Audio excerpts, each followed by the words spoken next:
Hello my dear subscribers, आप लोग का स्वागत है आपके अपने YouTube channel the black hole classes में। तो आज हम स्टार्ट करने जा रहे हैं यूनिट एंड डायमेंशंस का न्यूमेरिकल पार्ट। उससे पहले अगर आप हमारे चैनल पर नए हैं तो हमारे चैनल को जाकर सब्सक्राइब कर लें और बगल में बने बेल आइकन के घंटे को दबा दें ताकि आपको हमारी वीडियो की नोटिफिकेशन सबसे पहले मिल सके। तो हमारा पहला क्वेश्चन है right down the dimension of Planck constant. हमें निकालना है dimensional formula of Planck constant का।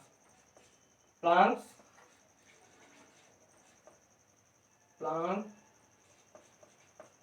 कांस्टेंट, ठीक है ना। तो हमारे पास एक फॉर्मूला होना चाहिए कोई भी जो जिससे हम प्लांक कांस्टेंट का डायमेंशनल फॉर्मूला निकाल सके। ठीक है, तो हमारे पास E बराबर एच न्यू। तो ये हमारा प्लांक कांस्टेंट है, एच ये हमारा एनर्जी है, न्यू हमारा फ्रीक्वेंसी है। तो इससे हम निकाल सकते हैं आराम से। तो एनर्जी का हमारा डायमेंशनल फॉर्मूला होता है ml² टी के पावर -2 और ये न्यू के हमारा फॉर्मूला था 1/t। तो यहाँ t इनवर्स हो जाएगा, तो यहाँ t इनवर्स हम पुट कर देंगे और सॉल्व कर देंगे तो हमारा आएगा ml² टी के पावर -1। ठीक है, क्या इसके अलावा भी हम किसी फॉर्मूला से और निकाल सकते हैं? हाँ, तो हम निकाल सकते हैं। हमें कोई भी एक प्लांक कांस्टेंट से रिलेटेड फॉर्मूला होना चाहिए। तो हमारे पास एक और फॉर्मूला है जिससे हम निकाल सकते हैं P बराबर h लैम्डा, P बराबर h बाई लैम्डा। तो P हमारा मोमेंटम है, h हमारा प्लांक कांस्टेंट है और लैम्डा हमारा है वेवलेंथ। तो इससे भी हम निकाल सकते हैं P लैम्डा।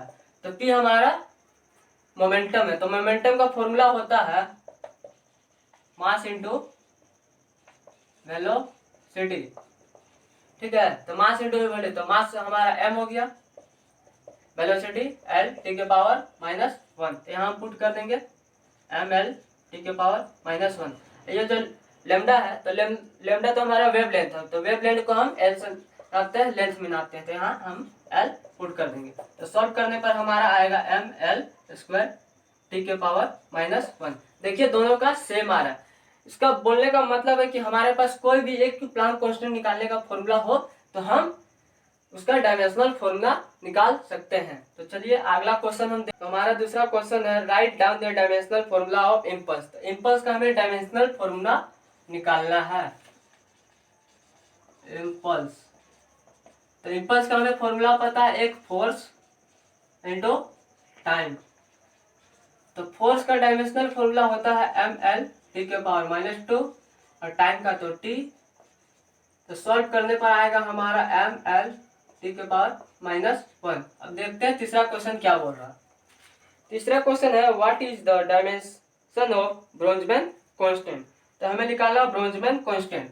तो ब्रोंजमैन कांस्टेंट का हमें एक फॉर्मूला पता है k बराबर RNA। यहाँ जो k है हमारा ब्रोंजमैन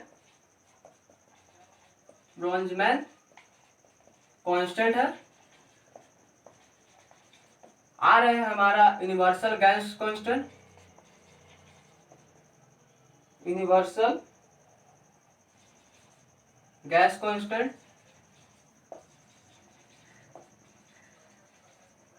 N हमारा है एवोगाड्रो नंबर, एवोगाड्रो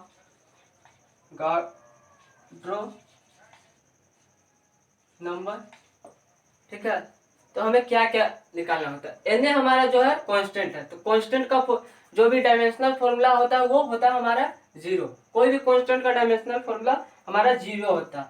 तो ना तो हमें R पता है ना हमारे पास Na है, तो हम कैसे निकाल सकते हैं।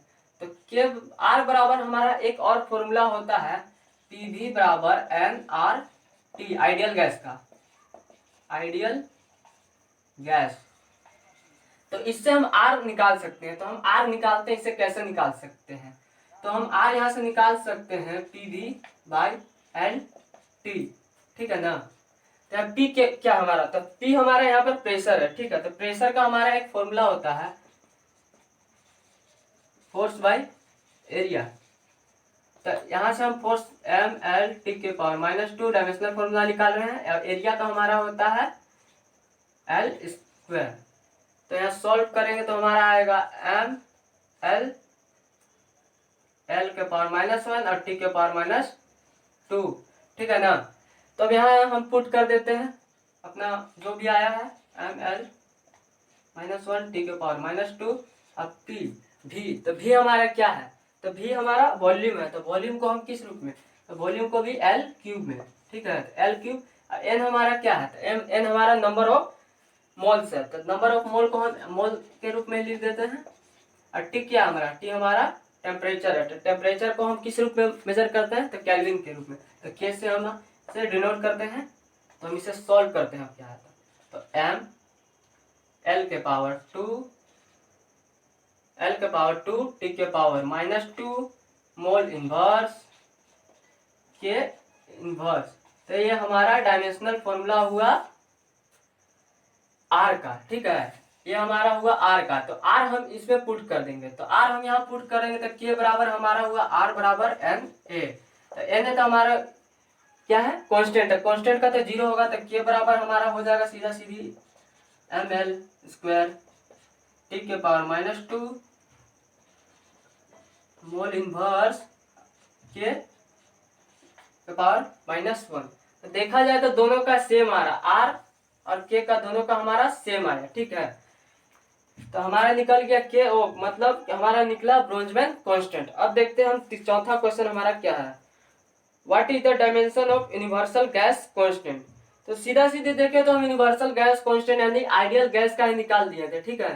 तो देखा जाता है तीसरा और चौथा नंबर का हमारा जो क्वेश्चन है दोनों सेम आंसर है, ठीक है। बोले तो तीसरा, right down the dimension of coefficient of viscosity. हमें निकालना है कोफिशिएंट ऑफ विस्कोसिटी का dimensional formula, coefficient of viscosity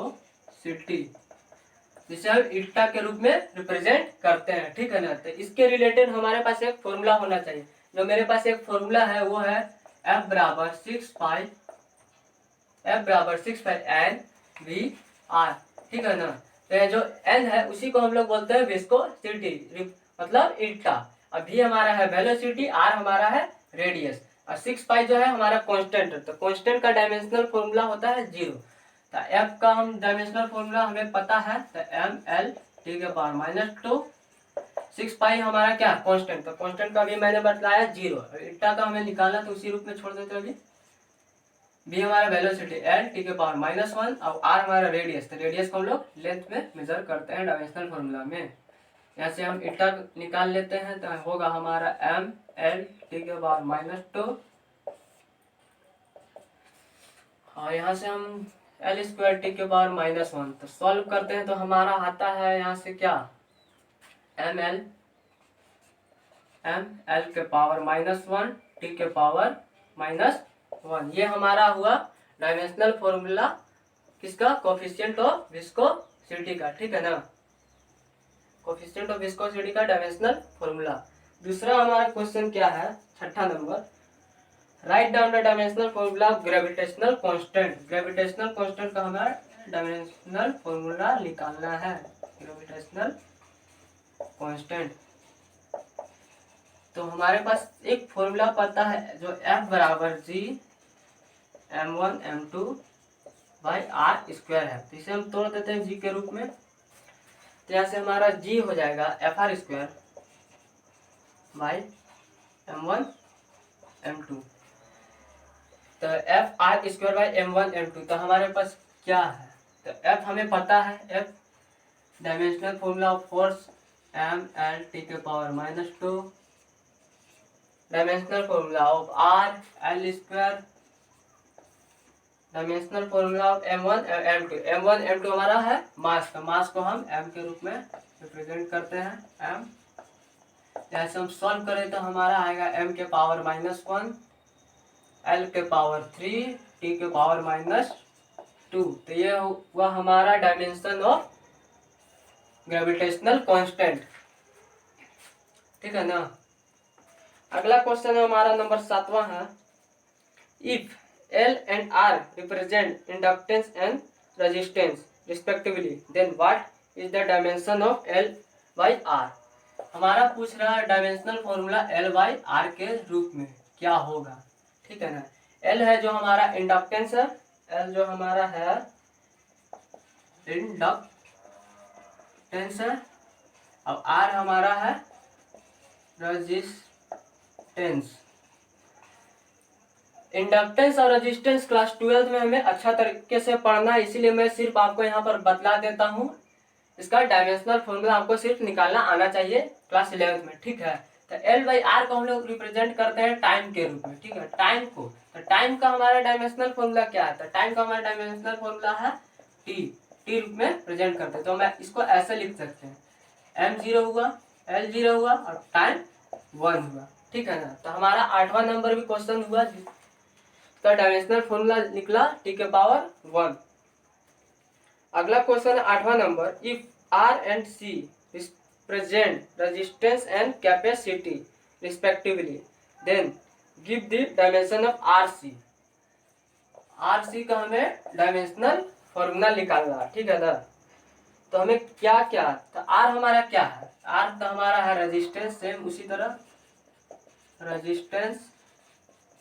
C हमारा क्या है? कैपेसिटी, मतलब कैपेसिटेंस भी बोल सकते हैं।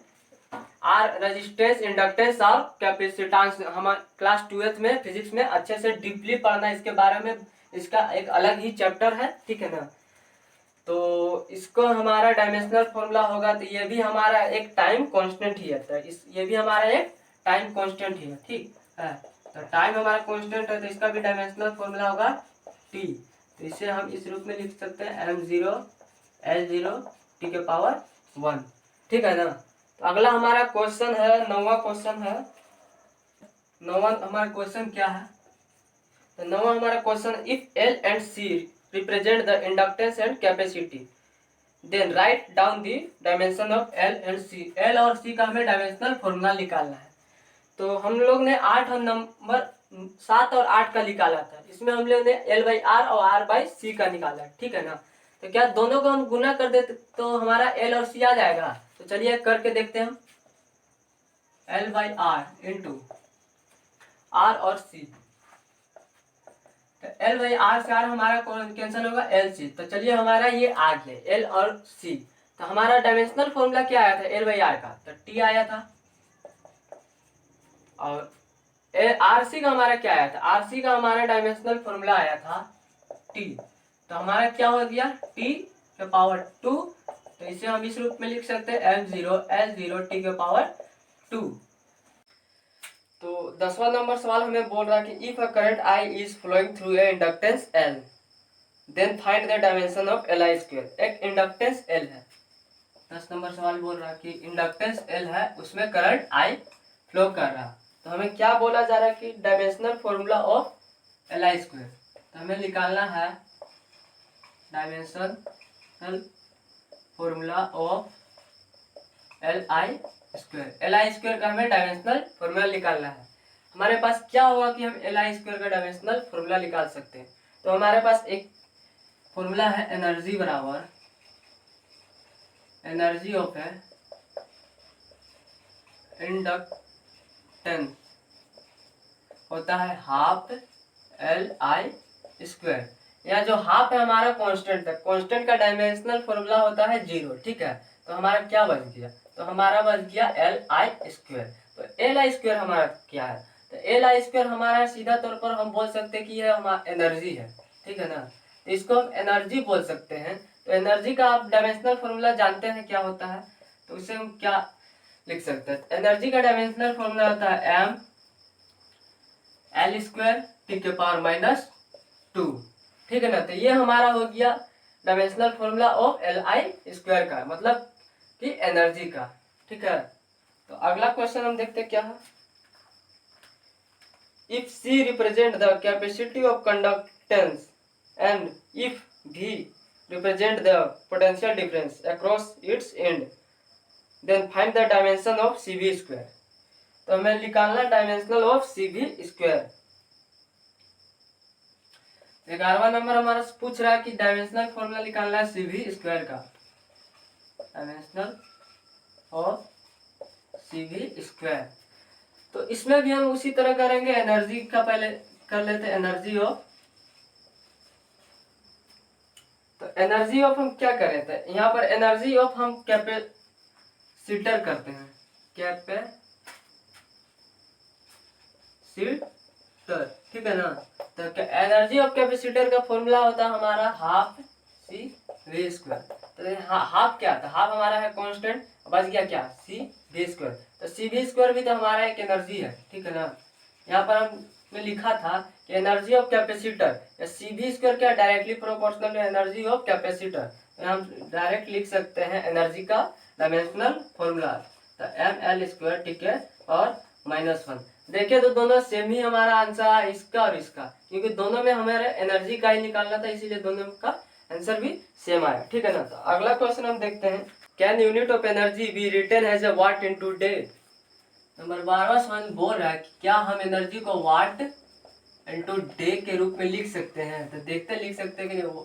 वाट का यूनिट होता है पावर और डे का होता है हमारा टाइम। तो इस रूप में हम एनर्जी को लिख सकते हैं, ठीक है ना। इसीलिए बोलेंगे कि यस, हम इसे इस रूप में लिख सकते हैं, ठीक है ना। तो अगला हमारा क्वेश्चन नंबर 13वां क्या है, चलिए देखते हैं। What is the dimension of surface tension. तो हमें पूछ रहा है सरफेस टेंशन का डायमेंशन, सरफेस टेंशन का डायमेंशनल फॉर्मूला। तो सरफेस टेंशन बराबर फॉर्मूला हमारा होता है फोर्स बाय, तो फोर्स बाय हमारा होता है क्या, तो हमारा फोर्स बाय होता है लेंथ। तो फोर्स बाय लेंथ होता है, फोर्स का डायमेंशनल फॉर्मूला क्या होता है, तो एम एल टी के पावर -2 बाय एल, लेंथ का हमारा एल होता है, ठीक है। तो इसे हम तोड़ देते हैं, कैसे होगा, तो एम एल ऊपर जाएगा तो एल से एल कैंसिल होगा, टी के पावर -2। तो ये हमारा डायमेंशनल फॉर्मूला हुआ सरफेस टेंशन का, ठीक है ना। तो हमारा अगला क्वेश्चन है, right down the dimension of a silent node, ठीक है। तो डायमेंशनल फॉर्मूला निकालना हमें अब साइलेंट नोड का। तो डायमेंशन ऑफ अब साइलेंट नोड, तो हमें क्लास 12 में पढ़ना है कि दो पॉइंट चार्ज के बीच में डिस्टेंस r पर एक फोर्स लगता है। तो उस फोर्स का फॉर्मूला होता है 1/4 pi epsilon not Q1 Q2 by r square. तो यहाँ से हम एप्सिलॉन नॉट का डायमेंशनल फॉर्मूला निकाल सकते हैं, ठीक है। तो आइए हम देखते हैं कि कैसे निकलेगा। उसके पहले मैं बता दूं 1/4 पाई जो है ना कांस्टेंट है। तो कांस्टेंट का जब भी होता है हमारा कांस्टेंट ये है, तो कांस्टेंट का जब भी होगा तो 0, ठीक है ना। कांस्टेंट का डायमेंशनल फॉर्मूला नहीं होता, इसलिए 0। तो यहाँ से हम पहले इसी को तोड़ लेते हैं, तो 1/एप्सिलॉन naught Q1 Q2 by r square. तो एप्सिलॉन नॉट निकालना, epsilon naught F by Q1 Q2 r square, ठीक है ना। तो यहाँ से एप्सिलॉन नॉट को हम छोड़ते हैं, Q1 Q2 by r square into F। तो Q1 Q2 क्या है, तो Q1 Q2 हमारा है एक चार्ज। तो चार्ज का डायमेंशनल फॉर्मूला 80, यहाँ पर भी AT। अब फोर्स का हमें पता है ml टी के पावर -2 और r, तो r हमारा लेंथ है, लेंथ को हम लोग l से डिनोट करते हैं। तो यहाँ से हम सॉल्व कर लेते हैं, हमारा होगा a square T square by M L square T के पावर -2। एक बार और सॉल्व करते हैं, तो हम m ऊपर जाएगा तो m इनवर्स, l ऊपर जाएगा तो l इनवर्स के पावर 2, t ऊपर जाएगा तो प्लस t के पावर 4, और a तो है ही पहले से ही। तो ये हमारा हुआ डायमेंशनल फॉर्मूला किसका, एप्सिलॉन नॉट का डायमेंशनल फॉर्मूला, ठीक है ना। तो एप्सिलॉन नॉट का भी डायमेंशनल फॉर्मूला हम निकाल लिए। तो अगला क्वेश्चन देखते हैं क्या है हमारा, क्या बोला कि write down the dimension of resistance R। तो हमें डायमेंशनल फॉर्मूला किसका निकालना है, रेजिस्टेंस ऑफ R का, डायमेंशन ऑफ R यानी कि रेजिस्टेंस। तो रेजिस्टेंस से मिलता जुलता हमारे पास एक फॉर्मूला है V बराबर आई आर, बहुत दिनों से हम इसे पढ़ रहे हैं, बचपन से ही, V बराबर आई आर। तो R बराबर हमारा होगा V बाई आई। तो यहाँ से हम क्या निकाल सकते हैं कि हम रेजिस्टेंस का डायमेंशनल फॉर्मूला निकाल सके। तो ये हमारा है पोटेंशियल डिफरेंस। तो पोटेंशियल डिफरेंस को हम निकाल देते हैं पहले के डायमेंशनल फॉर्मूला के रूप में। तो पोटेंशियल डिफरेंस बराबर होता है वर्क बाय चार्ज, ठीक है ना। तो वर्क बाय चार्ज, तो वर्क का हमारा डायमेंशनल फॉर्मूला होता है ml स्क्वायर टी के पावर -2, और चार्ज का हमारा होता है 80। तो यहाँ से सॉल्व करेंगे तो हमारा आएगा ml स्क्वायर टी के पावर -3 ए इनवर्स ए के पावर -1। तो हम ये पोटेंशियल डिफरेंस का फॉर्मूला V में पुट कर देते हैं, ठीक है। तो R बराबर हमारा हुआ V बाई आई। तो यहाँ से V को हम पुट कर देते हैं इसमें। तो V हमारा क्या आया, तो ml के पावर 2 t के पावर -3 a के पावर -1 बाई I क्या हमारा चार्ज। तो चार्ज को हम किस रूप में रिजल्ट करते हैं, ऐसे एम्पियर। तो यहाँ से हमारा सॉल्व करके आएगा ml स्क्वायर टी के पावर -3 a के पावर -2। तो ये हमारा रेजिस्टेंस का डायमेंशनल फॉर्मूला निकल के आया ml के पावर 2 t के पावर -3 a के पावर -2, ठीक है ना। तो अगला क्वेश्चन हमें क्या बोलता है, तो 16 नंबर क्वेश्चन हमें बोलता है कि write down the dimension of 1 by root under mu not by epsilon not. तो इसका हमें डायमेंशनल फॉर्मूला निकालना है। तो हम जानते हैं कि ये क्या है, वेलोसिटी ऑफ लाइट। तो वेलोसिटी ऑफ लाइट हो चाहे डायरेक्ट हम वेलोसिटी ही बोले, ठीक है ना। तो वेलोसिटी लाइट है तो इसको हम डायरेक्ट बोल सकते हैं कि ये हमारा एक वेलोसिटी है। तो वेलोसिटी का फॉर्मूला हम जानते हैं, डायमेंशनल फॉर्मूला कि L t के पावर -1। 17 नंबर क्वेश्चन देखते हैं क्या है। If force time and length are taken as fundamental unit then calculate the dimension of surface tension power and mass। यहाँ बोला गया कि फोर्स टाइम एंड लेंथ को फंडामेंटल फिजिकल क्वांटिटी मान लिया गया है, ठीक है ना। फोर्स टाइम और लेंथ, इन तीनों को फंडामेंटल फिजिकल क्वांटिटी मान लीजिए। टाइम और लेंथ तो हमारा फंडामेंटल फिजिकल क्वांटिटी है, ये तो हम बोल सकते हैं, ठीक है ना। टाइम और लेंथ हमारा फंडामेंटल फिजिकल क्वांटिटी, लेकिन फोर्स हमारा फंडामेंटल फिजिकल क्वांटिटी नहीं है, ये हमारा ड्राइव्ड फिजिकल क्वांटिटी है, ठीक है ना। तो लेकिन क्वेश्चन में बोला गया कि इससे भी हम फंडामेंटल फिजिकल क्वांटिटी मान लेते हैं। अगर जैसे टाइम हमारा फंडामेंटल फिजिकल क्वांटिटी है तो हम कैसे इसे डायमेंशनल फॉर्मूला रिप्रेजेंट करते हैं। तो टाइम को हम लोग T से रिप्रेजेंट कर देते हैं और लेंथ को हम लोग L से। तो ऐसे मान लीजिए हमारा फंडामेंटल फिजिकल क्वांटिटी फोर्स है, तो इसे हम किस रूप में मेजर कर F के रूप में डिनोट कर सकते हैं, ठीक है ना। मान लीजिए ये भी हमारा फंडामेंटल फिजिकल क्वांटिटी है। क्वेश्चन क्या बोलता है कि calculate the dimension of surface tension power and mass. तो हमें निकालना है सरफेस टेंशन पावर और मास। तो पहले हम देख लेते हैं फोर्स का क्या होता है। फोर्स का होता है हमारा डायमेंशनल फॉर्मूला ml t के पावर -2। तो हमारे पास क्या चीज की कमी है, हमारे पास लेंथ है, टाइम है, तो हमारे पास मास नहीं है। तो इस फॉर्मूला से हम मास निकाल सकते हैं। तो चलिए पहले हम मास को निकाल लेते हैं, ठीक है ना। F यहाँ से ml t के पावर -2, यहाँ से मास को हम निकाल लेते हैं m। तो F बाई L t के पावर -2, तो F L इनवर्स के पावर -1 t के पावर 2। तो हमारा मास का भी निकल गया डायमेंशनल फॉर्मूला, ठीक है ना। तो आगे हमें क्या बोलता है कि हमें निकालना क्या है, सरफेस टेंशन। तो हमें निकालना है सरफेस टेंशन। तो सरफेस टेंशन का हमारा फॉर्मूला होता है फोर्स बाय लेंथ। तो फोर्स क्या था, फोर्स हमारा क्या है, फंडामेंटल फिजिकल क्वांटिटी हम लोग माने हैं। तो फोर्स का हम लोग F से डिनोट कर सकते हैं, ठीक है। F से डिनोट करना है क्योंकि फंडामेंटल फिजिकल क्वांटिटी हम मान चुके हैं।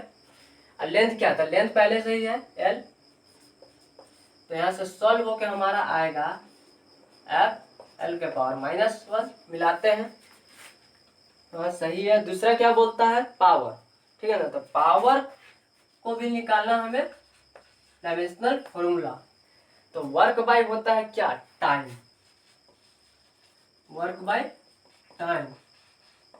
अगर डायरेक्ट हमें निकालना रहता तो हमने वर्क का हमें पता था, टाइम का हमें पता था, हम डायरेक्ट निकाल देते, पर हमें निकालना किस रूप में है, इस रूप में है, फोर्स एफ टी और एल के रूप में, ठीक है ना। इसे हम और एक बार तोड़ेंगे, फोर्स इंटू डिस्प्लेसमेंट के रूप में, डिस्प्लेसमेंट बाय टाइम। तो फोर्स का हमें पता है एफ, डायमेंशनल फॉर्मूला, डिस्प्लेसमेंट हमारा क्या, लेंथ, तो लेंथ का हमारे पास एल है, लेंथ का एल, और टाइम क्या है टी, तो टाइम का हमारे पास टी है। तो यहाँ से हमारा निकल जाएगा एफ एल टी के पावर -1, देखते आया कि नहीं, एफ एल टी के पावर -1, ये भी आ गया हमारा पावर का डायमेंशनल फॉर्मूला। अगला क्या है हमारा मास, तो मास तो हम यहाँ पर ही निकाल लिए थे ताकि हम ये सरफेस टेंशन और पावर निकाल सके, ठीक है ना। तो मास को हम लोग पहले ही निकाल चुके हैं, एफ एल के पावर -1 टी के पावर 2। तो अगला क्वेश्चन क्या बोलता है, तो हमारा अगला क्वेश्चन है, if force and mass and length are taken has fundamental unit, then calculate the dimension of velocity. इसमें लिया गया है फोर्स, मास और लेंथ को फंडामेंटल यूनिट मान लिया गया नंबर 18 में, ठीक है ना। फोर्स, मास और किसको, लेंथ को क्या माना गया, फंडामेंटल यूनिट। तो फंडामेंटल यूनिट माना गया तो फोर्स को एफ के रूप में रिप्रेजेंट करेंगे, मास को एम ही है, और एल को एल। तो फोर्स हमारा फंडामेंटल यूनिट नहीं है, ठीक है ना, ये हमारा ड्राइव्ड यूनिट है। इस क्वेश्चन में मान लिया गया है कि फंडामेंटल यूनिट है, ठीक है ना। तो उसी के हिसाब से हम बनाते हैं। तो निकालना क्या, then calculate the dimension of velocity. तो हमें निकालना डायमेंशन ऑफ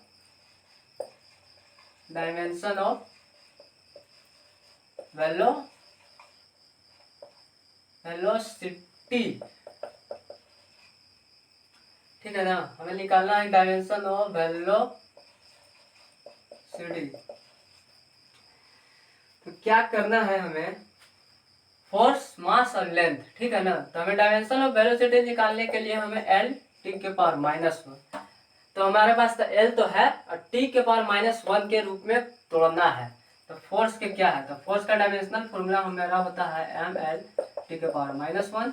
तो इसे हम तोड़ते हैं, तो एफ का एफ एम एल टी के पावर -2 होता है, एम एल और टी के पावर -2, ठीक है ना। तो यहाँ से टी हमारा निकल जाएगा क्या कि एफ बाई एम एल, ठीक है ना। तो इसके बाद हम क्या करेंगे कि इसको टी, तो हमें निकालना है क्या, टी। तो टी निकालना है तो हमारा टी को इस रूप में हम रिप्रेजेंट कर सकते हैं। तो F बराबर हमारा होगा एम एल, तो टी इनवर्स हो गया, तो ये चल जाएगा √F बाई एम एल के रूप में, ठीक है ना। तो अब हम यहाँ से निकाल सकते हैं वेलोसिटी ऑफ लाइट, वेलोसिटी का निकाल सकते हैं डायमेंशनल फॉर्मूला एल टी के पावर -1। तो यहाँ से हम सॉल्व करेंगे, तो एल हमारा पहले से है, टाइम, तो टाइम को हम यहाँ से पुट कर देंगे, क्या होगा हमारा F by M L, L से एल कैंसिल होगा तो बचेगा एल हाफ, तो एफ बाई एम, तो एल हाफ, एफ भी हाफ, एम ऊपर जाएगा तो एम पावर -1/2।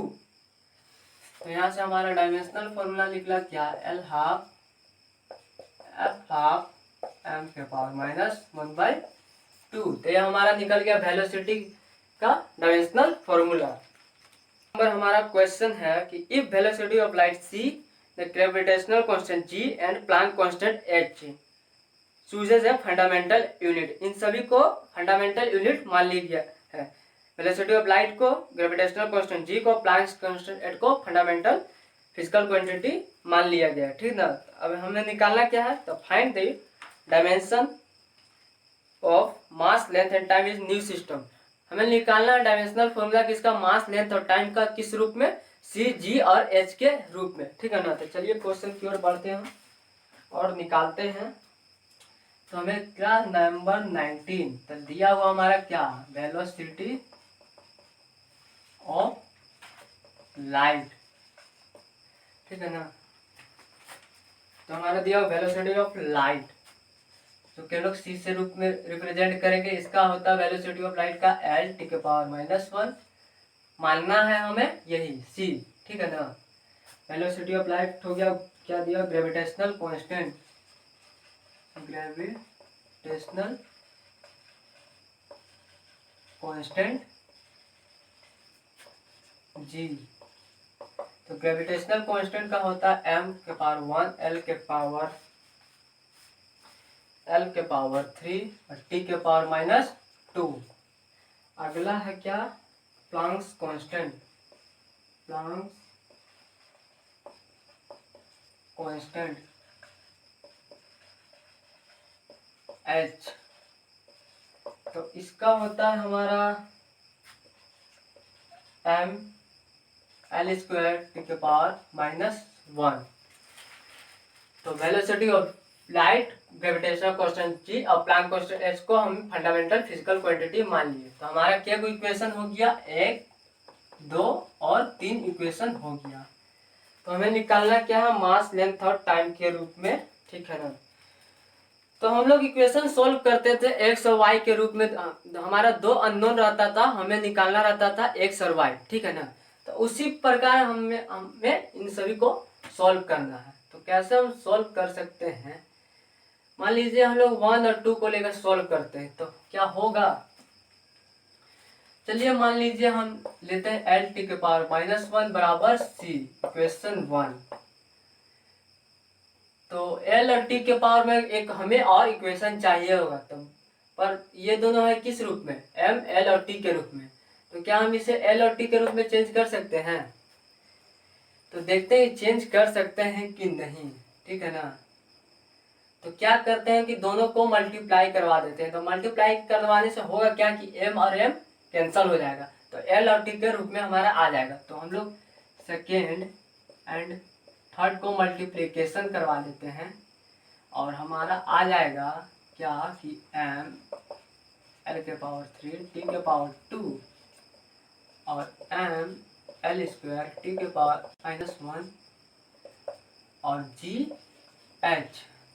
तो इससे हुआ क्या कि m और m हमारा कैंसिल हो गया, मल्टीप्लाई होके प्लस और माइनस मिलकर, ठीक है। हमारा बचा क्या, l के पावर 5 और t के पावर -3 बराबर जी एच। इसे हम इक्वेशन नंबर 4 मान लेते हैं, ठीक है ना।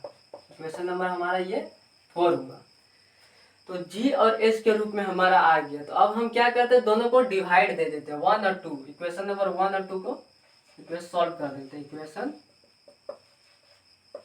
फर्स्ट एंड 4 को डिवाइड दे देते, फर्स्ट एंड 4। तो फर्स्ट एंड 4 को डिवाइड दे देते हैं तो हमारा क्या होगा कि l के पावर 5 t के पावर -3 बराबर जी एच, ठीक है ना, बराबर l t के पावर -1 बराबर c। तो हमें एक को कटवाना होगा ताकि हमें किसी एक का एल या टी का निकल सके। तो हम सोच रहे हैं कि टी को कटवा दें। टी को कटवाने के लिए क्या 3 से हमें मल्टीप्लाई करना होगा पावर में, ठीक है ना। तो 3 से हम मल्टीप्लाई करेंगे पावर में, 3 1 3 1। यहाँ से सॉल्व करेंगे तो हमारा आएगा एल के पावर 5 टी के power -3 ji H by L के पावर 3 टी के पावर -3 बराबर सी के पावर 3। यहाँ से टी कैंसिल हो जाएगा, बच गया हमारा क्या, तो बच गया हमारा एल के पावर 5 बाई एल के पावर 3, ठीक है ना, एल के पावर 3 बराबर G H by C 3। L के, तो ये ऊपर जाएगा तो एल के पावर 5 माइनस एल के पावर ऊपर जाएगा तो सॉल्व होगा तो हमारा बचेगा एल के पावर 2 जी एच सी के पावर 3। तो ये अंडर रूट इसे हम पूरा ले लेते हैं जी एच सी के पावर -3, तो ऐसे सॉल्व होगा जी हाफ एच हाफ और सी -3/2 पावर में एल। तो एल का हमारा निकल गया डायमेंशनल फॉर्मूला, ठीक है ना। एल का निकल गया, करते हैं कि एल को है ना पुट कर देते हैं इक्वेशन फर्स्ट में। तो हमारा L put in equation first, तो हमारा पहला इक्वेशन क्या था, एल टी -1 बराबर सी, यहाँ हमें टी निकालना है। तो एल, तो यहाँ से हो जाएगा हमारा एल बाई टी बराबर सी, तो यहाँ से एल टी सी, ठीक है ना, एल टी सी, तो यहाँ से एल टी सी हो जाएगा। तो यहाँ से टी बराबर हो जाएगा हमारा एल बाई सी, तो टी बराबर एल बाई सी। तो एल का हमें क्या करना है, तो एल हमें पुट कर देना है। तो एल हमारा होगा, तो एल हमारा है पहले से G half H half C 3/2 power में। उसके बाद क्या है हमारा सी, तो सी का सी रह जाएगा और यहाँ से सॉल्व होगा जी हाफ एच हाफ पावर में, और सी ऊपर एक और जाएगा तो सॉल्व करके आएगा सी पावर -3/2 -1, तो हमारा 2 -3, तो 2 -5/2 सी -5/2। ये हमारा हो गया टाइम, टी का भी, टाइम का भी लेंथ और टाइम का निकल चुका। अब हमें निकालना क्या, अब हमें निकालना है मास के रूप में, ठीक है ना। तो मैं इसे मिटा रहा हूं ताकि मैं मास का निकाल सकूं। अब एम का निकालना है, तो हम अब क्या करते हैं, इक्वेशन फर्स्ट पहला और दूसरा में पुट कर देते हैं। इक्वेशन एल और टी को हम 3 में पुट कर देते हैं। तो put L and T in equation 3, तो पुट करने से हमारा क्या आएगा, जो है h बराबर ml² टी के पावर -1। तो यहाँ से हम सॉल्व करते हैं, हमारा निकालना है क्या, m, ठीक है ना। तो यहाँ से हो जाएगा हमारा m बराबर h बाई L² टी के पावर -1, ठीक है, टी के पावर -1। तो यहाँ से होगा h T by L² m का। तो यहाँ से सॉल्व करते हुए लिखेंगे m बराबर, अब हम पुट कर देते हैं सबका वैल्यू, टी का, तो टी का वैल्यू मैंने निकाल रखा था यहाँ से, तो G half H half C 5/2 और एल, तो एल को हम लोग कर देते हैं, एल किधर गया हमारा, ये, तो हमारा 2 टाइम्स है, तो G half H half C 3/2 whole 2। यहाँ से 2 कैंसिल हो जाएगा तो हमारा बचेगा m बराबर, मल्टीप्लिकेशन करने के बाद होगा हमारा L G half H half C 5/2, ठीक है ना। तो ये मल्टीप्लाई हो जाएगा तो 2 से 2 कैंसिल हो जाएगा, 1 बचेगा, जी बचेगा, एच बचेगा, सी बचेगा, तो जी एच सी के पावर -3। यहाँ से सॉल्व करते हुए जाएगा तो हमारा होगा H G half H half C 5/2 और जी एच और सी 3। तो अब यहाँ से पूरा हम सॉल्व कर लेते हैं जी हाफ। तो जी हाफ, तो जी हाफ हमारा होगा, ऊपर गया तो जी हाफ, ठीक है ना। तो जी हाफ कितना होगा, तो जी हाफ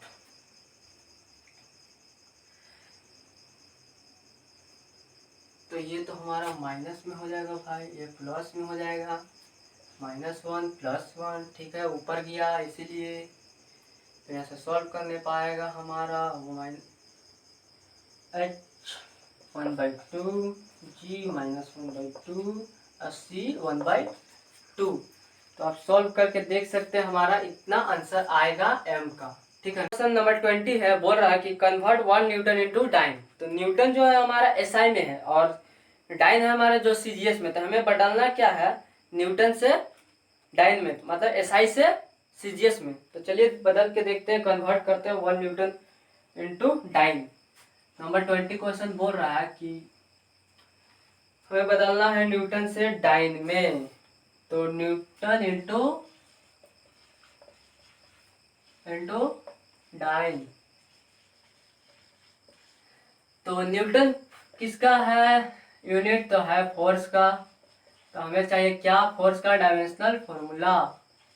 तो फोर्स का डायमेंशनल फॉर्मूला है mLT⁻², ठीक है ना। तो मैंने आपको एक फॉर्मूला बताया था जब मैं थ्योरी पढ़ा रहा था कि N1U1 बराबर N2U2। तो इसी पर हम तोड़ते हैं, इसी पर हम फॉर्मूला को सेट करते हैं, ठीक है। तो N बराबर हमारा होगा N2U2/U1। तो हमारा क्या क्या दिया हुआ है, N2 दिया हुआ है, न्यूटन दिया हुआ, U2 दिया हुआ, U1 है। तो हमारा N1 निकालना है। तो N1 हमारा है 1 न्यूटन है, इसलिए 1। तो U2 और U1 को हमें तोड़ना है mLT के फॉर्म में। तो M2/M1, L2/L1 और T2/T1 के पावर 2, पावर T के पावर -2 है, इसीलिए पावर 2। तो यहाँ से हम सॉल्व करते हुए क्या लिख लेंगे, मास। तो हमें बदलना है डाइन में। तो डाइन में बदलना है तो हमें केजी को ग्राम में बदलना पड़ेगा। तो 100 ग्राम बाई 1 ग्राम, ठीक है। और यहाँ से होगा लेंथ। तो लेंथ को हमें एसआई से सीजीएस, तो सीजीएस बदलने के लिए 100 सेंटीमीटर बाई 1 सेंटीमीटर। और टाइम का टाइम रहेगा, सेकेंड का सेकेंड ही रह जाएगा, सेकेंड का सेकेंड वर्ष। तो यहाँ से ग्राम, सेकेंड, सेंटीमीटर से सेंटीमीटर, सेकेंड से सेकेंड कैंसिल होके बचेगा हमारा 1 × 10⁻³ × 10⁻²। तो यहाँ से 10⁻5 बदलना किस में, तो हमें डाइन में। तो हमारा 10⁻5 डाइन हो गया, 1 न्यूटन बराबर 10⁻5 डाइन होता है, ठीक है ना। तो इसको हम लोग एक और मेथड से बना सकते हैं। हमारा दूसरा तरीका क्या है, कि हम इसे सेकेंड मेथड से बनाते हैं। सेकेंड मेथड, जैसे फोर्स है तो हमें बदलना क्या है, एसआई। फोर्स है तो हमारा फोर्स किसका, एक होता है न्यूटन एसआई में और डाइन होता है। तो एसआई में होता है न्यूटन और डाइन होता है सीजीएस में, ठीक है ना। तो हमें बदलना है न्यूटन से डाइन। तो क्या करेंगे हम कि तो पहले तो हमारा इसका डायमेंशनल फॉर्मूला निकालना होगा। तो डायमेंशनल फॉर्मूला mLT⁻²। तो इसका हमें यूनिट निकालना होगा। मास है केजी में, लेंथ को हम लोग मेजर करते हैं मीटर में, टाइम को सेकेंड वर्ष में। तो यहाँ से हमारा होगा केजी मीटर सेकेंड स्क्वायर। और यहाँ हमारा होगा ग्राम सेंटीमीटर सेकेंड स्क्वायर। तो केजी के हमें बदलना है ग्राम में, ठीक है ना। तो 1000 ग्राम। और मीटर को सेंटीमीटर में, तो 100 सेंटीमीटर, सेकेंड का सेकेंड ही रह जाएगा। तो यहाँ से होगा 10 के पावर 5 ग्राम सेंटीमीटर सेकेंड के पावर -2। यहाँ से सोल्व करके आएगा 10 के पावर 5। इसी को हम लोग बोलते हैं डाइन। ग्राम सेंटीमीटर सेकेंड के पावर -2 को ही बोलते हैं हम लोग डाइन। तो 10 के पावर 5 डाइन हमारा आ गया है। हमारा सेकेंड मेथड से भी बन सकता है, पहला मेथड और दूसरा मेथड। हमारा अगला क्वेश्चन क्या है, 21 क्या बोलता है question, if the value of G, ठीक है ना, the gravitational constant in CGS system in 6.70 × 10 के power -8, then what is the value of SI unit. जो ग्रेविटेशनल कांस्टेंट का सीजीएस सिस्टम में मान दिया हुआ है, वैल्यू दिया हुआ 6.70 × 10 के पावर -8, तो उसे हमें बदलना है एसआई यूनिट में। उसका मान क्या होगा एसआई में, ठीक है ना। तो चलिए आइए देखते हैं क्या होगा। तो the gravitational number 1, the dimension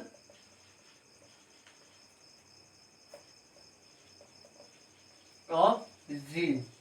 तो जी का डायमेंशनल फॉर्मूला क्या है, तो जी का डायमेंशनल फॉर्मूला m के पावर -1 l के पावर 3 t के पावर -2, ठीक है ना। तो अब क्या करें हम, तो इसे हम n1 u1 बराबर n2 u2 के रूप में तोड़ देते हैं। तो यहाँ से n1 बराबर हमारा होगा n2 u2 बाई u1। तो n1 2 कितना दिया हुआ हमारा, n2 का वैल्यू हमारा दिया हुआ था 6.70 10 के पावर -8, ठीक है ना। तो 6.70 × 10 के पावर -8 पुट कर देते हैं और u2 और u1 को हम लोग चेंज कर लेते हैं mlt के पावर में रूप में, ठीक है ना। तो m2 by m1 power -1 l2 by l1 power 3 और t2 बाई t1 पावर 2। तो ऐसे होगा, सॉल्व करके देखते हैं क्या आता है हमारा आंसर। हमें बदलना है किस रूप में है, हमारा है किस रूप में है, तो है हमारा सीजीएस में। तो सीजीएस में है तो हमें बदलना एसआई में। तो एसआई में बदलने के लिए 10 के power -3 kg by kg, L length को हम लोग बदलेंगे सेंटीमीटर से मीटर में, 10 के पावर 2 mm, और टाइम का होगा सेकेंड का सेकेंड ही रह जाएगा। तो सेकेंड से सेकेंड कैंसिल, एम से एम कैंसिल, केजी से केजी कैंसिल, बच गया हमारा 6.70 × 10 के पावर -8 10 के पावर 3 का होल -1 होल 3 का होल -1 10 के पावर -2 का होल 3, सेकेंड का तो कुछ नहीं रहा। तो यहाँ से 6.70 × 10 के पावर -8 10 के पावर 3 × 10 के पावर -6। तो यहाँ से सॉल्व करके हमारा आता 6.70 × 10 के पावर -11, ठीक है ना। तो ये हमारा आया एसआई में, एसआई में वैल्यू हमारा दिया हुआ था किस में, सीजीएस में, आया हमारा एसआई में, ठीक है ना। तो दूसरा तरीका क्या है इसका बनाने का, सेकेंड मेथड क्या है, ग्रेविटेशनल जी का वैल्यू निकालने के लिए सीजीएस से एसआई में, ठीक है ना। तो जी हमारा दिया हुआ था, ठीक है, जी हमारा दिया हुआ है। तो जी को हमें निकालना है सीजीएस से, निकालना है एसआई में। तो सीजीएस में मान दिया 6.70 × 10 के पावर -8, एसआई में निकालना है। तो जी का ग्रेविटेशनल फॉर्मूला m के पावर -1 l के पावर 3 t के पावर -2। तो इसे हम तोड़ देते हैं सीजीएस और एसआई दोनों में, इसका यूनिट निकाल लेते हैं। तो यूनिट होगा इसका ग्राम का पावर -1, लेंथ का सेंटीमीटर का पावर 3 और टाइम का सेकेंड ही रहेगा। यहाँ से अब केजी, अब एसआई में तोड़ देते हैं, केजी इनवर्स सेंटीमीटर के पावर 3 और सेकेंड का सेकेंड ही रहेगा। ये हो गया हमारा सीजीएस में, ये हो गया हमारा एसआई में। तो अब हम चेंज कर लेते हैं सीजीएस से एसआई में। तो हमारा वैल्यू दिया हुआ था सीजीएस में 6.70 × 10 के पावर -8 इंटू, अब हम चेंज करेंगे ग्राम को केजी में। तो ग्राम को केजी में 10 के पावर -3 केजी के पावर -1, अब सेंटीमीटर को मीटर में, तो सेंटीमीटर के 10 के पावर 2, मीटर के पावर होल 3, और सेकेंड का सेकेंड ही रह जाएगा। तो 6.70 इंटू 10 के पावर -8, ऐसा सॉल्व करेंगे तो हमारा आएगा 10 के पावर 3 kg इनवर्स होल 10 के पावर -6 मीटर क्यूब, और सेकेंड का सेकेंड ही रह जाएगा। तो यहाँ से सॉल्व करते हैं तो हमारा आएगा 3 6.70 टू 10 के पावर 6 4 8 छक्के 14 में से 3 जाएगा तो 11, तो हमारा आया -11 kg वर्स मीटर के पावर 3 और सेकेंड के पावर -2, ठीक है ना। तो इसी को हम लोग बोलते हैं SI, इसी को बोलते हैं न्यूटन, ठीक है। तो हमारा वैल्यू आ गया 6.70 इंटू 10 के पावर -11, तो हमारा वैल्यू आ गया। पहला मेथड से भी इतना आया था, दूसरा मेथड से भी हमारा इतना आया, ठीक है। दोनों ही मेथड से आप बना सकते हैं, जो आपको इजी लगे उससे आप बनाइए, कोई प्रॉब्लम नहीं है। नंबर 22 देखते हैं क्या बोलता है। If the value of pressure is 10 के power 6 dyne per centimetre square, pressure का वैल्यू दिया हुआ है 10 के power 6 dyne per centimetre in CGS system, then calculate its value in SI unit. तो हमारा दिया हुआ प्रेशर का वैल्यू क्वेश्चन नंबर 22 में दिया हुआ प्रेशर दिया हुआ हमारा 10 के power 6 dyne per centimetre square. इसे हमें बदलना है किस रूप में, बदलना है हमें SI के रूप में, ठीक है ना।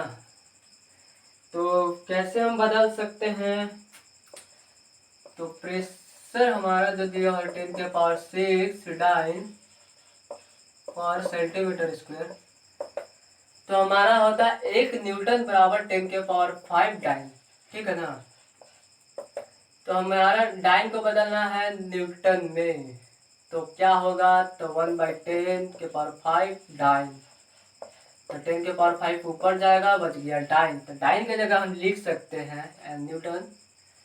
तो 10 के पावर 6 डाइन को लिख सकते हैं हम मल्टीप्लिकेशन करके 10 के पावर 5 न्यूटन, और सेंटीमीटर स्क्वायर है तो सेंटीमीटर को मीटर में 10 के पावर 2 मीटर का होल स्क्वायर। ऐसे सॉल्व करते हैं 10 के पावर 6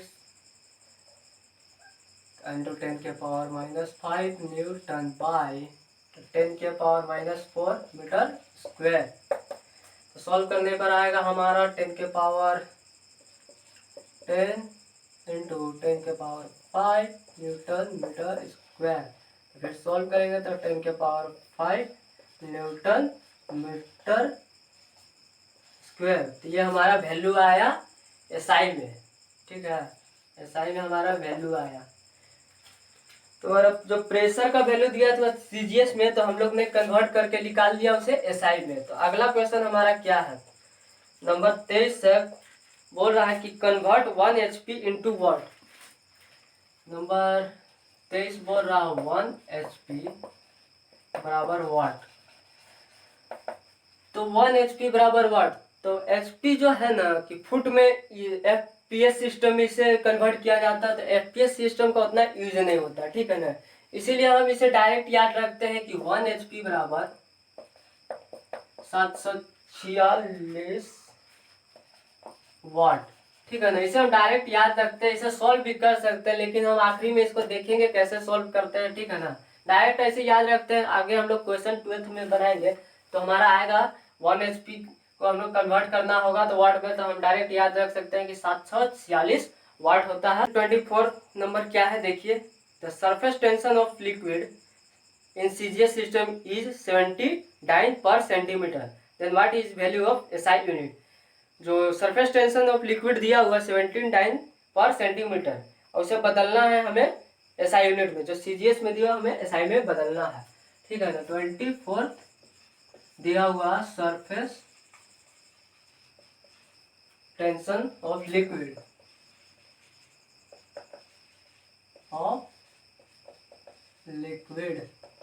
कितना दिया हुआ है 79 पर सेंटीमीटर। तो हमें एसआई में चेंज करना है, एसआई वैल्यू इसका निकालना है।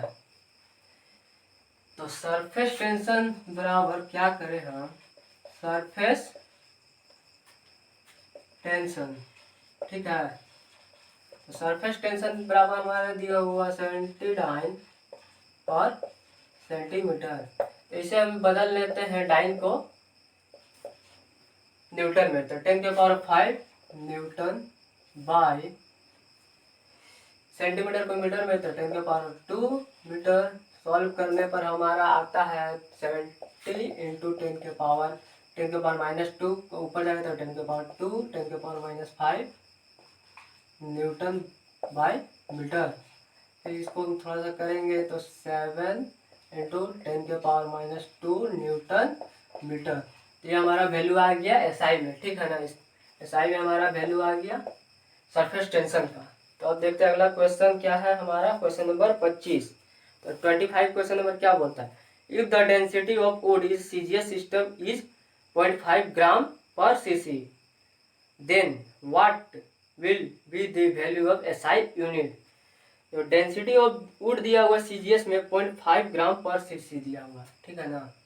25 नंबर क्या बोल रहा है कि डेंसिटी ऑफ वुड दिया हुआ, डेंसिटी ऑफ वुड तो कितना दिया हुआ 0.5 ग्राम पर सीसी। हमारा एसआई वैल्यू निकालना है, सीजीएस में दिया हुआ है, हमें एसआई में कन्वर्ट करना है। तो डेंसिटी बोल सकते हैं इसका क्या होगा, डेंसिटी बराबर 0.5 ग्राम पर सीसी। तो इसे हम बदलेंगे किसमें, एसआई में। तो ग्राम को हम एसआई में बदलेंगे तो केजी में, ग्राम को बदलेंगे तो केजी में होगा 10⁻³ केजी बाय सीसी को बदलेंगे तो 10⁻² मीटर के होल क्यूब। इसे और सॉल्व करेंगे तो हमारा होगा 0.5 इंटू 10⁻³ केजी इंटू 10 इंटू बाद में पहले 10⁻6 मीटर क्यूब। तो फिर एक बार और सॉल्व करते हैं 10⁻³ केजी, 10⁻6 ऊपर जाएगा तो प्लस में हो जाएगा 10⁻6 मीटर क्यूब नीचे ही छोड़ देते हैं। तो यह सॉल्व करने पर हमारा आएगा 0.5 इंटू 10⁻³ केजी मीटर क्यूब। फिर सॉल्व करेंगे तो हमारा आएगा 500 केजी मीटर क्यूब। तो हमारा एसआई में वैल्यू आ गया, डेंसिटी ऑफ वुड दिया हुआ तो इतना, हमारा एसआई में वैल्यू आ गया। तो सीजीएस में था तो एसआई में हमारा वैल्यू आ गया। तो अगला क्वेश्चन क्या बोलता है, तो क्वेश्चन नंबर 26 बोल रहा है कि if the value of coefficient of viscosity in SI unit is 1.2 newton second metre के power -2, then calculate its value in CGS system. जो कोफिशिएंट ऑफ विस्कोसिटी दिया हुआ एसआई में दिया हुआ उसे बदलना है हमें सीजीएस में। तो 26 बोल रहा कोफिशिएंट ऑफ विस्कोसिटी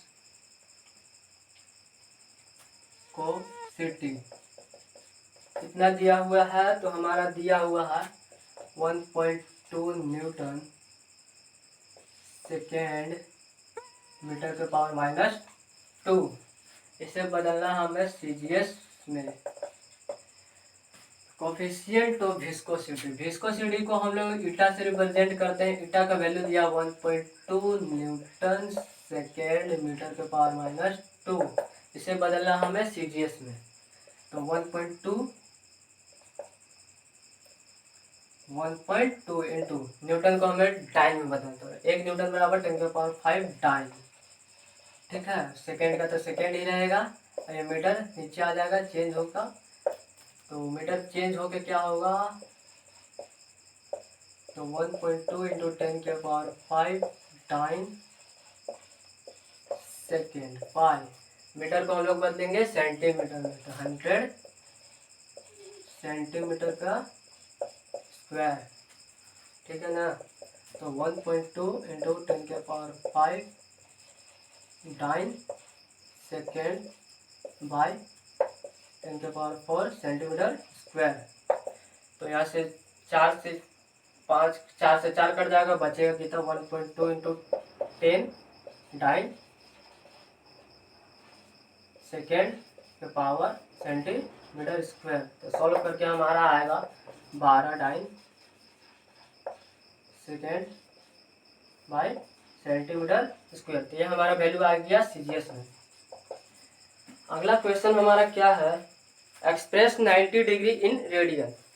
तो 27 नंबर क्वेश्चन बोल रहा है एक्सप्रेस 90 डिग्री इन रेडियन, ठीक है ना। तो क्या हम जानते हैं कि 180 डिग्री बराबर होता है पाई रेडियन, ठीक है ना।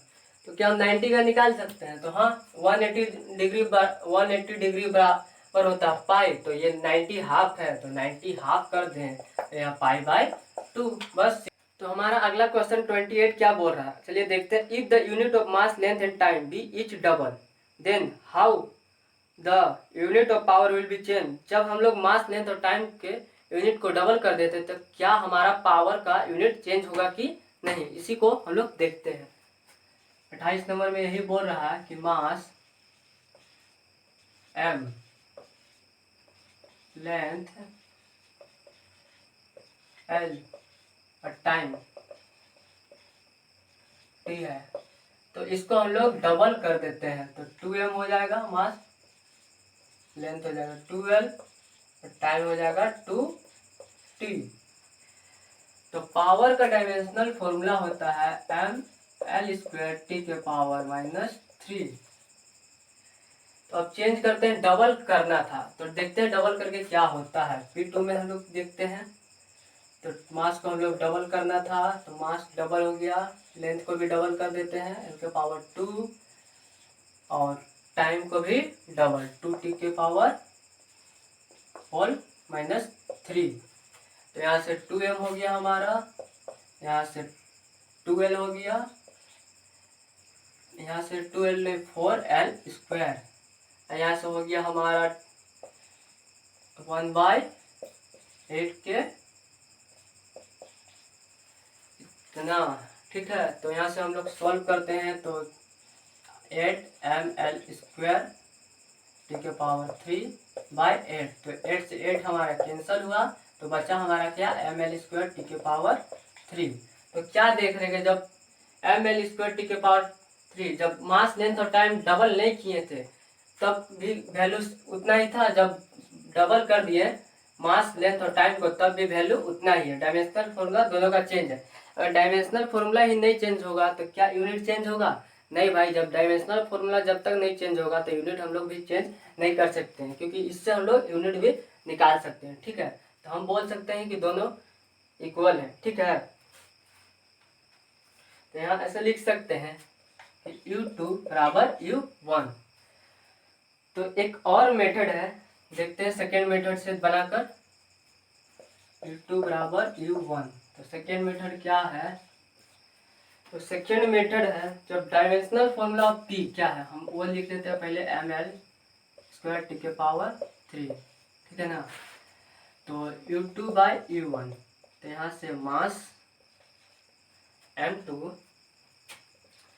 भी m1 के रूप में तोड़ देते हैं, m रह जाएगा, l के L2/L1, l के पावर 2 है और t के पावर T2/T1 के पावर होल 3 है, ठीक है, होल -3। यहाँ से तोड़ेंगे तो m, तो चेंज करना है क्या हमें m2 को, तो m2 को हम लोग बदलेंगे किस रूप में, डबल कर देंगे, तो 2m 1/m1, ठीक है, और 2l1/l1 के होल 2 और 2t1/t2 T1/3। यहाँ T1 cancel, L1 cancel, M1 cancel, तो बचा हमारा क्या, तो 2 बचा हमारा, 2 के होल क्यूब बचा, होल स्क्वायर और 2 का होल क्यूब। यहाँ से सॉल्व करेंगे तो 2 × 4 × -8, तो सॉल्व करने पर हमारा आता है 8 - 8, तो बचा क्या 1। तो यहाँ पर भी हमारा वही निकला कि 1 आया, तो ये बोल सकते हैं U1 बराबर U2, कि दोनों हमारा सेम ही है। दोनों का यूनिट हम जब भी निकालेंगे डबल करें या उतना ही रहे, सेम रहे, जब डबल ना करें और डबल करें तब भी हमारा यूनिट बराबर ही आएगा, U1 और U2 सेम ही रहेगा। और 29 नंबर इसी में हम लोग देख लेते हैं क्या बोल रहा है। तो बोल रहा है कि in above question how the numerical value is affected, क्या न्यूमेरिकल वैल्यू पर इफेक्ट पड़ेगा। जैसे मान लीजिए 1 मीटर बराबर होता है 100 सेंटीमीटर, ठीक है। अगर हम मीटर का न्यूमेरिकल वैल्यू बढ़ाते हैं तो क्या यूनिट घटता है कि बढ़ता है। जब हम न्यूमेरिकल वैल्यू बढ़ाएंगे तो यूनिट हमारा भाई घटेगा, ठीक है ना। और जब यूनिट को बढ़ाएंगे तो न्यूमेरिकल वैल्यू हमारा घटेगा। तो यहाँ बोल सकते हैं कि भाई यहाँ सेम रहा, तो वहाँ पर भी हम बोल देंगे कि न्यूमेरिकल वैल्यू भी हमारा सेम रहेगा, N2 और N1 भी हमारा सेम रहेगा, क्योंकि जब हम यूनिट को बढ़ाएं या न्यूमेरिकल वैल्यू को मान लीजिए हम लोग बढ़ाएं, तो न्यूमेरिकल वैल्यू बढ़ा तो यूनिट भी घटा। तो यहाँ तो ना तो बढ़ा ना तो घटा, तो दोनों तो इक्वल है, U1 और U2, तो यहाँ N2 और N1 भी इक्वल ही होगा। तो हमारा 19 नंबर भी यहाँ पर हो गया। नंबर 30 क्या बोल रहा है, if the unit of length mass and time be each double then what the unit of work done change. जब लेंथ मास और टाइम को डबल कर देते हैं तो क्या वर्क डन हमारा चेंज होगा कि नहीं। तो चलिए देखते हैं होगा कि नहीं। तो क्वेश्चन नंबर 30 बोल रहा है कि जब मास एम लेंथ एल और टाइम टी को जब हम लोग डबल करते हैं, जैसे कि 2L और 2T, तो क्या वर्क डन पर कुछ असर पड़ेगा। तो mL² T⁻², तो हम देखते हैं चेंज होता है कि नहीं। तो यहाँ 2m 2L का होल 2 और 2T का होल -2, तो यहाँ से हम 2 कॉमन ले लेते हैं, तो क्या बचेगा mL² T⁻²। तो यहाँ हम क्या देख रहे हैं कि U1 क्या था हमारा mL² T⁻², अब U2 हमारा क्या आया, इसका डबल हो गया। तो हम यहाँ बोल सकते हैं U2 डबल हुआ U1 का, ठीक है ना। U2 डबल हुआ हमारा U1 का, ठीक है। तो ये हम बोल सकते हैं कि अगर हमारा मास लेंथ और टाइम को डबल कर दें तो ये हमारा वैल्यू भी वर्क डन चेंज हो जाता है, ठीक है ना। इसको हम लोग सेकेंड मेथड दूसरे तरीके से और बना सकते हैं। सेकेंड मेथड क्या है हमारा कि हमारा वर्क डन क्या है, पहले mL² T⁻², तो इसे हम तोड़ देते हैं U2/U1 के रूप में, मतलब M2/M1 L2/L1 के होल 2 और T2/T1 के होल -2। तो यहाँ से सॉल्व करेंगे तो क्या हमारा आएगा, तो M2 को हम डबल करते हैं, तो 2M1/M1 L2, तो 2L1/L1 के होल 2 और 2T1/T1 का होल -2। तो यहाँ से M से M कैंसिल, L से L कैंसिल, T1 से T1 कैंसिल, तो बचेगा हमारा क्या 2 के होल पावर 2 और 2 के होल पावर -2। तो सॉल्व करेंगे तो हमारा 2 × 4 × -4, ये कैंसिल हो जाएगा, बचेगा हमारा सिर्फ 2। तो 2 हमारा सिर्फ बचा। तो ऐसा हम बोल सकते हैं कि हाँ चेंज होगा भाई, कितना भी कोशिश करो U2 बराबर होगा 2U1, तो U2 दुगना होगा U1 का, ठीक है ना।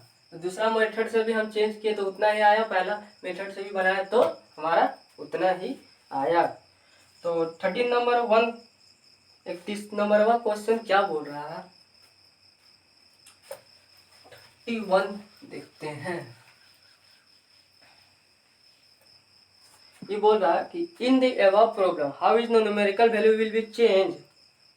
तो हम देखते हैं 31 कि n1 u1 बराबर n2 u2। जब n1 बराबर n2 बराबर n1 u1 बाई u2, तो n1 हमारा क्या था, u1 हमारा क्या है, तो u1 को u1 हम छोड़ देते हैं, तो u2 हमारा क्या है 2u1। ठीक है, पुट कर देते हैं यहाँ पर हम वैल्यू। तो पुट करने के बाद n1 हमारा क्या है, तो u से u कैंसिल हो गया, बच गया क्या 2 1/2। तो यहाँ से सॉल्व करेंगे n1/2। तो हम बोल सकते हैं कि हमारा न्यूमेरिकल वैल्यू भी आधा हो जाएगा। ठीक है ना, न्यूमेरिकल वैल्यू भी हाफ हो जाएगा, बिकम्स हाफ।